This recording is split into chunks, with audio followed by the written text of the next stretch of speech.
নুৰিছা কিচনলৈ স্বাগতম। আশা কৰোঁ সকলোৱে ভালে আছে। আজি মোৰ ৰেচিপিটো হ'ল কণী গ্ৰেভি আৰু কণী দি কেনেদৰে গ্ৰেভি তৰকাৰী এটা বনাইছোঁ দেখা পাইছে। আজি আপোনালোকক দেখা দিম এই গ্ৰেভিটো বনাই দেখা দিম। চাওক কিমান ধুনীয়া হৈছে আৰু গ্ৰেভিটো মই কেনেদৰে বনাইছোঁ আপোনালোকে মোৰ ফুল ভিডিঅ'টো চাব আৰু চোৱাৰ আৰম্ভণিতে এটা লাইকো দিব। কণী দি এটা তৰকাৰী বনাবৰ কাৰণে মই এফালে 7টা কণী লৈছোঁ আৰু কণীকেইটা লোকেল মুৰ্গীৰ কণী আৰু কণীকেইটা অলপ এনেদৰে নাপ দি আঁকি লৈছোঁ। এয়া দেখা পাইছে চবকেইটা কণী অলপ আঁকি লৈছোঁ ধুনীয়াকৈ যাতে মছলাকেইটা ভিতৰত যায়। আৰু এইফালে লৈছোঁ 3টা পিঁয়াজ এনেদৰে কাটি লৈছোঁ আৰু ইয়াতে 4টা নহৰু লৈছোঁ এনে গোটাকৈ আৰু অলপখিনি আদা আৰু এটা নহৰু এনেদৰে বাকলি গুচাই লৈছোঁ।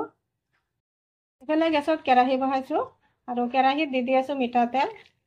প্ৰথমতে পিঁয়াজখিনি ভাজি লওঁ। পিছত দি দিলোঁ 2টা ডালচেনি টুকুৰা, এটা তেজপাত চিঙি দিলোঁ আৰু দি দিলোঁ পিঁয়াজখিনি।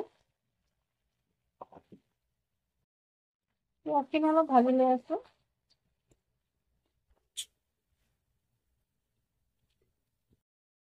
তাতে পিঁয়াজত দি আছোঁ কেইটামান শুকান জলকীয়া আৰু দি দিলোঁ নহৰু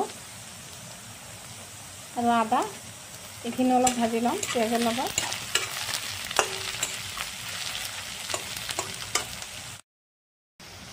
পিঁয়াজ আৰু জলকীয়াখিনি এনেদৰে ভাজি ল'লোঁ আৰু এতিয়া নমাই লওঁ। নমাই অলপ ঠাণ্ডা কৰি লওঁ। এনেদৰে এটা সাইড কৰি দি আছোঁ। যিখিনি এক্সট্ৰা তেল আছে এইখিনি থাকি যাব কেৰাহীতে।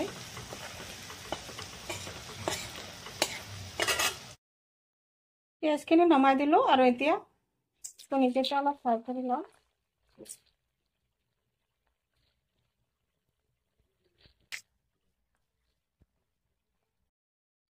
কণীকেইটা এনেদৰে ফ্ৰাই কৰি লৈছোঁ আৰু ইয়াতে দি আছোঁ ওপৰত মছলা। 1 চামুচ জলকীয়া গুড়ি, 1 চামুচ জিৰা গুড়ি আৰু 1 চামুচ হালধি গুড়ি। এইখিনি ভালদৰে লগাই দিলোঁ আৰু এতিয়া দি আছোঁ সোৱাদ অনুসৰি 1 চামুচমান নিমখখিনি দি ভালদৰে এনেদৰে আৰু নহৰু 4টা দি দিলোঁ। নহৰুকেইটা অলপ এনেদৰে কণীৰ লগত অলপ ফ্ৰাই কৰি লৈ আছে।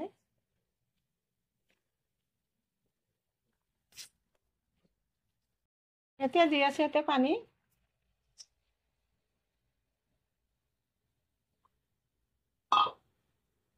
অলপ লৰাই দিলে আৰু ঢাকনাটো দি ঢাকি দি আছোঁ। এইফালে পিঁয়াজ নহৰু আৰু জলকীয়াখিনি ঠাণ্ডা হৈছে আৰু এইফালে এটা মিক্সাৰ জাৰ ল'লোঁ। মিক্সাৰ জাৰত ধুনীয়াকৈ এটা পেষ্ট বনাই লওঁ। গোটেইখিনি মিক্সাৰ জাৰটো দি আছোঁ আৰু দি আছে ইয়াতে অলপখিনি পানী। ধুনীয়াকৈ এটা পেষ্ট বনাই লওঁ। এয়া ধুনীয়াকৈ পেষ্ট এটা বনাই লৈছোঁ দেখা পাইছে।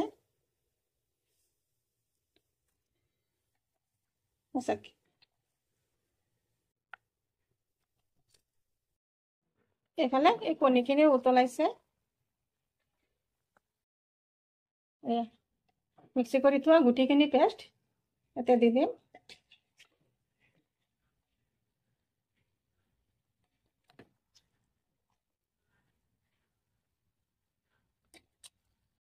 গুটিখিনি এনেদৰে পেষ্টখিনি দি দিলোঁ আৰু অলপ লৰাই দি আছোঁ।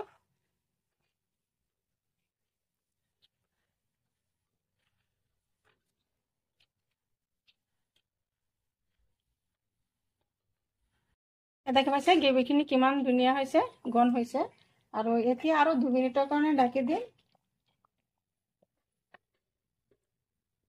দিলোঁ 2 মিনিট পিছত আৰু ইয়াতে দি আছোঁ এয়া অলপখিনি গৰম মছলা গুড়ি। গৰম মছলা গুড়ি দিলে ভাল এটা চেণ্ট আহে আৰু খায়ো ভাল লাগে। আৰু দি আছোঁ কেইটামান নৰসিংহ পাত আৰু এতিয়া লৰাই দি আছোঁ মই। চাওক কিমান ধুনীয়া হৈছে পনীৰ তৰকাৰীটো, পনীৰ গ্ৰেভি। চাওক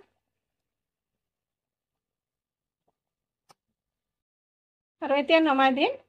কিমান ধুনীয়া হৈছে। নিশ্চয় মোৰ ভিডিঅ'টো ভাল লাগিছে। যদি ভাল লাগে লাইক শ্বেয়াৰ কমেণ্ট কৰিব। প্লিজ এটা সাবস্ক্ৰাইব কৰি কাষত থকা বেল আইকনটো প্ৰেছ কৰি দিব। আজি মোৰ ৰেচিপি এইখিনি। আকৌ আশা আছে কাইলৈ আৰু এটা নতুন ভিডিঅ' লৈ আহিম। Thank U.